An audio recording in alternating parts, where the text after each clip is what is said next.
What if I told you that most people fail at self-control not because they're lazy or weak, but because they're using the wrong map? Studies show that nearly 92% of people abandon their goals within just a few weeks. Why?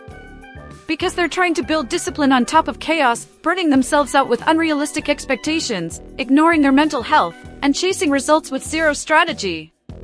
Sound familiar? Maybe you've been stuck in that cycle too, starting strong, then crashing hard. One slip turns into a week off, then guilt creeps in, and suddenly you're back at square one. You've read the books, watched the videos, tried the 5 a.m. workouts, but nothing sticks. And deep down, it makes you question if you're even cut out for a healthy lifestyle, emotional balance, or real long-term change. But what if that belief is the real problem? See, self-control isn't about being a machine, it's about mastering tiny, daily decisions that align with your reality. It's about building a foundation of well-being, mindfulness, and smart habits that actually fit your life. No more chasing some perfect version of yourself that doesn't exist. It's time to ditch the all-or-nothing trap and learn the real art of discipline, the one that works for regular people, with real stress, emotions, cravings, and setbacks.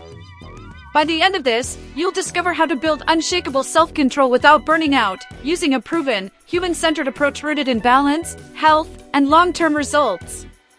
Ready to stop starting over and start rising up, for good?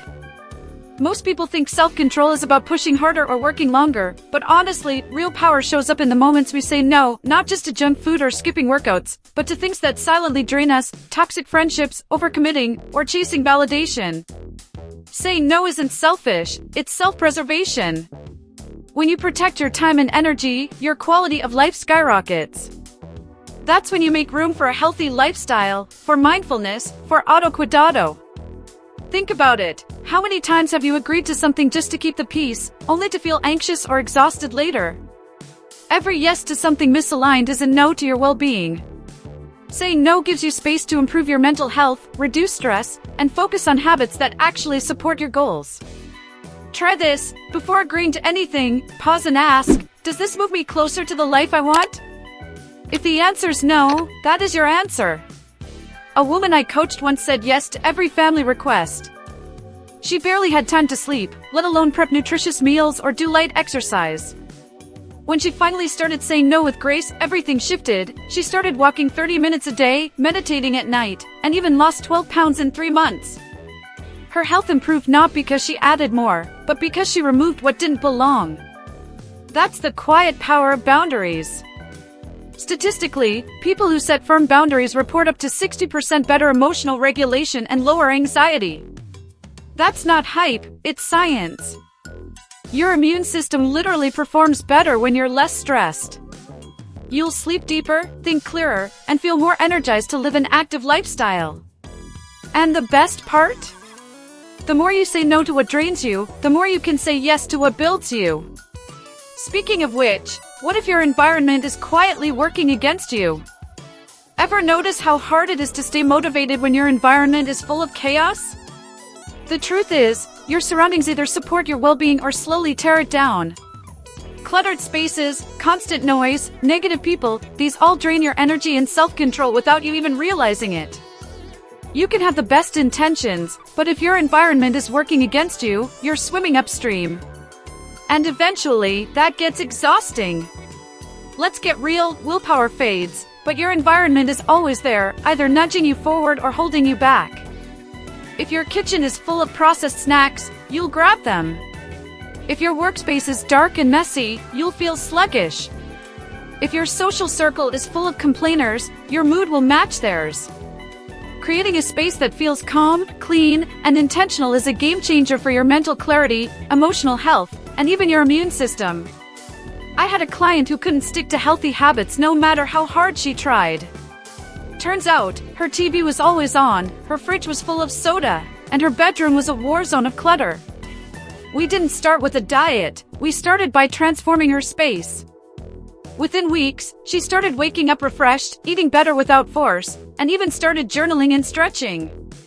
Small changes in her environment led to massive results. Studies show that people who create supportive environments are up to 80% more consistent with new habits. Why? Because their space silently reinforces the identity they're trying to build. That's the real secret. Don't just try to control yourself. Design your world to support your self-control. And once your environment is working with you, the next challenge is figuring out how to deal with the habits that keep pulling you back. Some habits wear a mask, they look helpful on the surface, but underneath, they're slowly draining your energy and discipline. Ever find yourself binge-watching just one more episode to relax? Or scrolling endlessly on your phone, telling yourself it's just a quick break? These habits trick your brain into thinking you're recovering, but they actually rob you of real rest, mental clarity, and emotional recharge. It's not about demonizing all distractions, it's about getting honest with yourself. Are you truly relaxing, or are you numbing? There's a big difference. Numbing disconnects you from your emotions. True rest reconnects you with yourself. And the longer you rely on habits that feel good but don't do good, the harder it gets to build lasting change or develop true self-control. One of the sneakiest fake help habits? Over-planning. You feel productive because you're making lists, buying planners, watching motivational videos, but not actually taking action. Or the habit of researching endlessly instead of starting. These patterns keep you stuck in preparation mode so you don't have to face the fear of failure. They feel smart, but they're just distractions in disguise. Want to upgrade your self-control? Start replacing fake help habits with real ones. Swap endless scrolling for a short walk. Trade binge-watching for a relaxing bath or reading a chapter of a book. Instead of multitasking, try 20 minutes of deep focus. Little by little, you'll notice your energy shift, and your discipline will finally have space to grow. Next, let's look at the mindset shift that separates people who try from those who actually win. Self-control isn't built in one big moment of willpower, it's forged in 1,000 tiny choices nobody sees. Think about brushing your teeth. You don't need motivation, you just do it, right? Now imagine if you treated meditation, stretching, or drinking water the same way.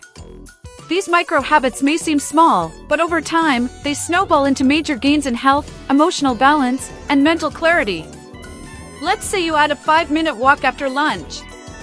Sounds simple, maybe even pointless. But that short walk improves blood sugar levels, boosts your mood, supports digestion, and even sharpens focus for the rest of the day. That's how a small shift leads to massive impact. Stack that with 10 minutes of journaling at night, and now you're building both mindfulness and mental resilience daily, without even realizing it.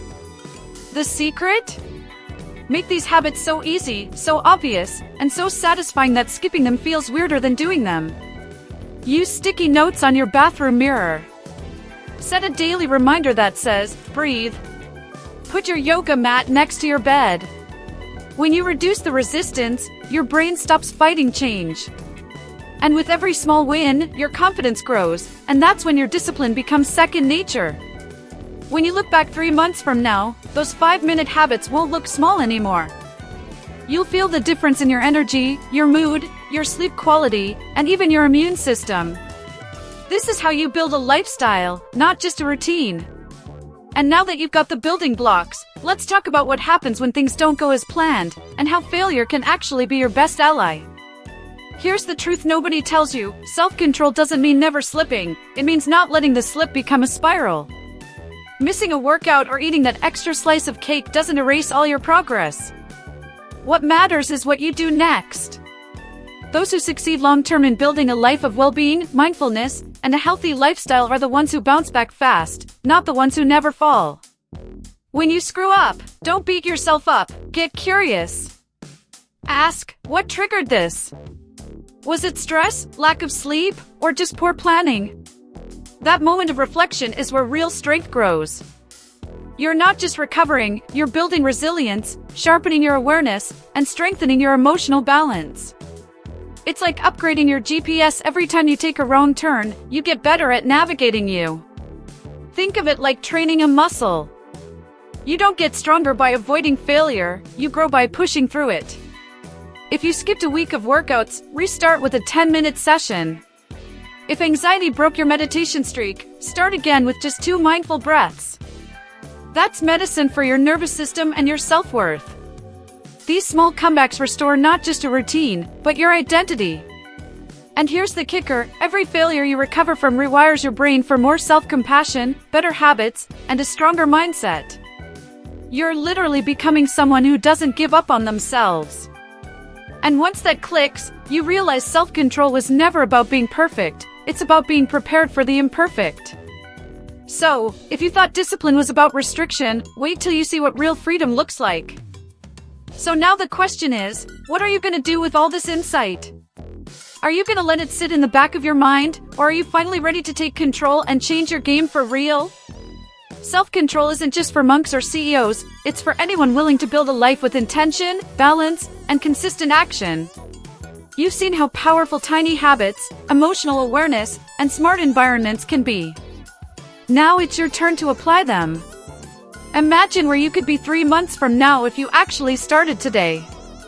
Better sleep, stronger immunity, less stress, more energy, and a level of peace that you thought was only for other people. Well-being and mental health aren't luxuries, they're foundations. You don't need to be perfect. You just need to be persistent. Start small. Stay real. Keep going. That's where the real transformation lives. What's the one habit you're gonna start building today? How will you shape your space, your decisions, your energy so they finally work for you, not against you? Drop it in the comments. I want to hear what hit home the most for you. And hey, if you've ever felt like you're alone in this battle, you're not. We're building a community right here that gets it, and we grow together. So hit that subscribe button and turn on notifications. Se inscriba agora para não perder dicas que podem transformar sua saúde para sempre. Let's make this the moment you finally stop fighting yourself, and start becoming the version of you that's been waiting to break free.